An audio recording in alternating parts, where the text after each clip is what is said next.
वचना भी नहीं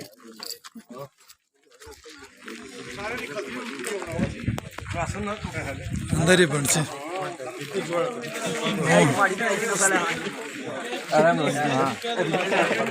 डेढ़ फंड वर्क का भी है जी जी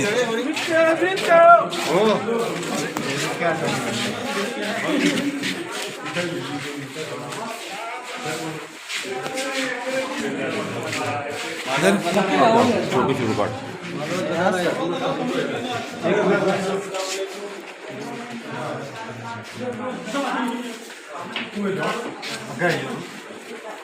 चाचा अस्सलाम वालेकुम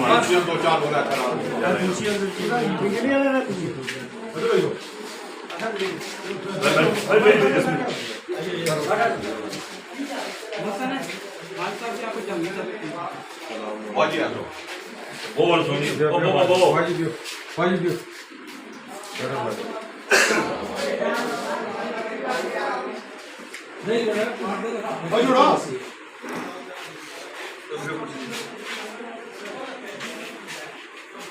वो साढ़े 12 बजे अपडेट होया खालिद साहब जंगीर साहब जी ठीक जी ठीक चल लाओ दो जी ठीक जंगीर साहब मैं 10 मिनट मेरा बात छोड़ मेहरबानी है मेरा एक मिनट गल सुनी लो जेड़ा असला इस्लामगढ़ डांगरी से क्वारी सकी इसने पर अपडेट हो जाना शायद 8 घंटे में बहुत लोग घंटे लगा कोई नहीं ज्यादा रात में कोई ट्रेनिंग नहीं जेड़ा अपन एसर पला के एरिया पला एरिया उठा गा जरूर असाने बाकी कमजोरी उधर चलो हुआ अध्यक्ष का कोई इस्लामगढ़ टच मैं दिन टच इस बाद असा चीफ साहब से बात भी असा जिन्हें बैठे डिस्कशन लैन गया अमल लैन लगे हैं बहुत लोग सेटिंग वास्ते बात असा लगे हैं कि मतलब है कि जिस टाइम असा सिस्टम ओवरलोड हो जाना है असा सिस्टम बहुत ओवरलोड हो जाना अगर डिमांड असा डिमांड 5000 असा सिस्टम मतलब बना गया 20000 उस टाइम वो फिर कुछ एरिया की काम करते होने ज़्यादा और ओवरलोड तो होंगे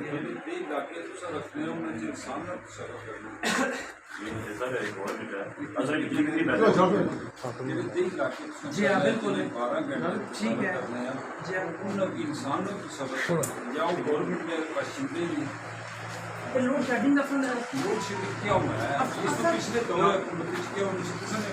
क्यों आ रही है 4 महीने की गल है देखो 4 महीने पहले लोड शेडिंग ठीक हो गया हूँ क्यों है सिंपल जी गल है कि